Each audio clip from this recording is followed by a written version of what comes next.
बिस्मिल्लाहिर्रहमानिर्रहीम। अस्सलाम वालेकुम। उम्मीद है आप सब लोग खैरियत से होंगे।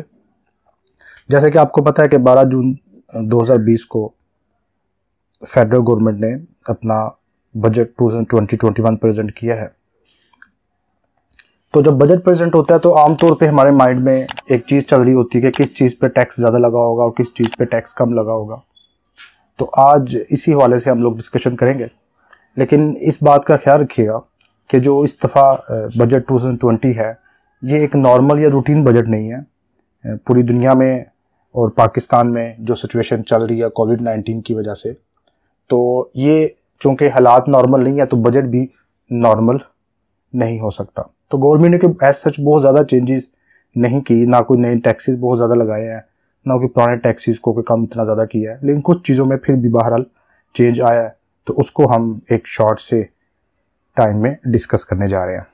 और यहाँ इस बात का भी ख्याल रखिएगा, ये बजट प्रेजेंट किया गया अभी ये एक ड्राफ्ट की फॉर्म में होता है।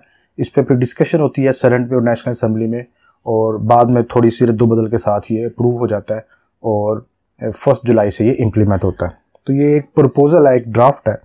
तो देखते हैं जी सबसे पहले इसको हम कि किन किन चीज़ों पे टैक्स इस गवर्नमेंट ने इस दफ़ा बढ़ाया है। देखिएगा, सबसे पहले FED on imported cigarettes, tobacco substitutes and electronic cigarette. इस पे FED 65% थी फेडरल एक्साइज ड्यूटी, और ये 65% से इंक्रीज करके गवर्नमेंट ने इसको 100% कर दिया।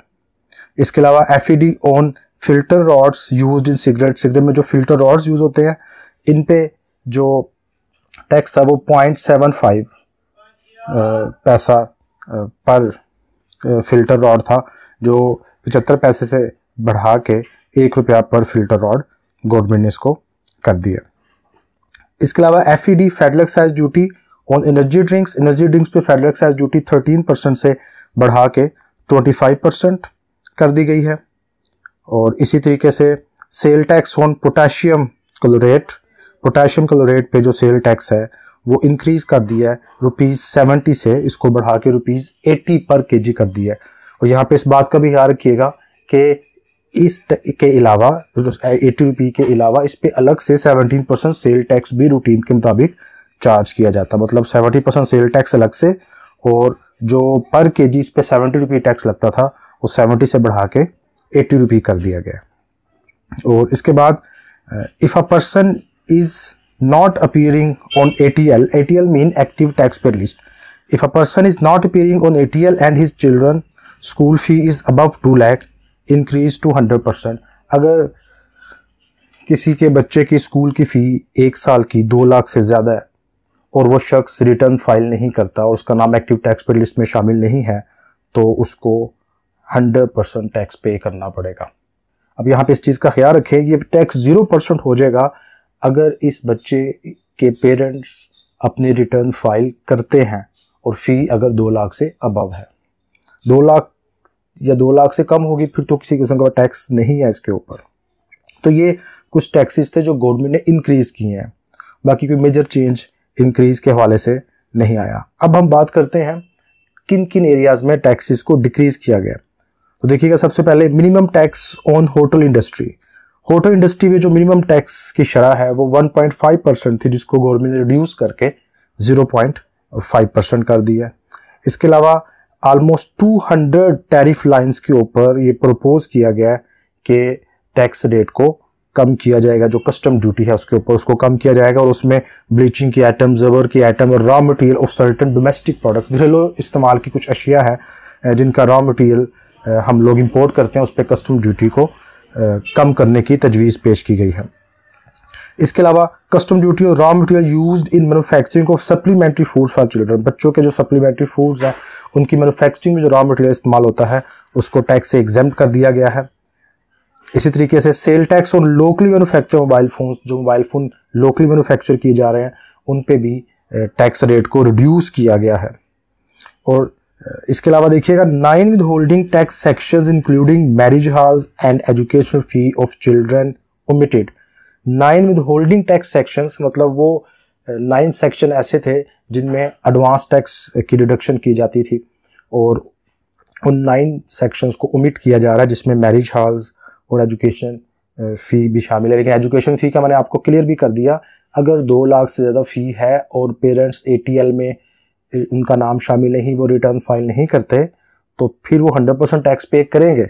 और अगर वो टैक्स पेयर है, उनका नाम ATL में शामिल है, वो रिटर्न फाइल करते हैं, और फिर फीस जितनी भी हो बच्चे की, उस पर किसी किस्म का टैक्स नहीं होगा। इसी तरीके से individuals and AOP can deduct their property related expenses from income from property.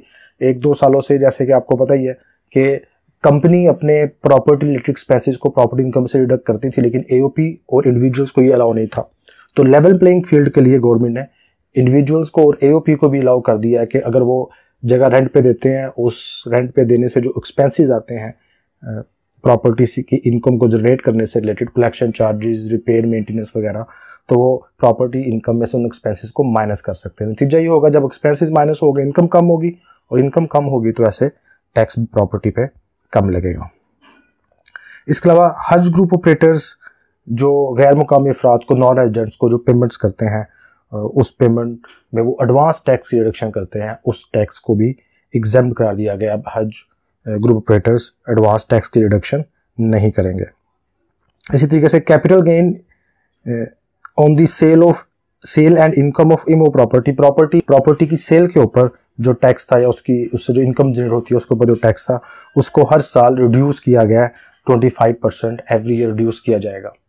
जो टोटल टैक्स है उसका 25% रिड्यूस करते जाएंगे, और इस दफ़ा 50% रिड्यूस किया जा रहा है।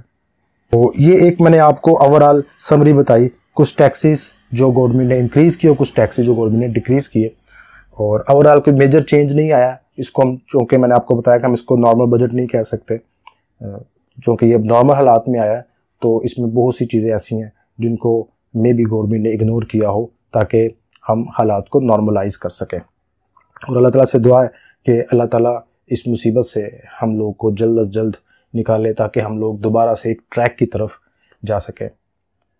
अपना ख्याल रखिएगा। अल्लाह हाफिज़।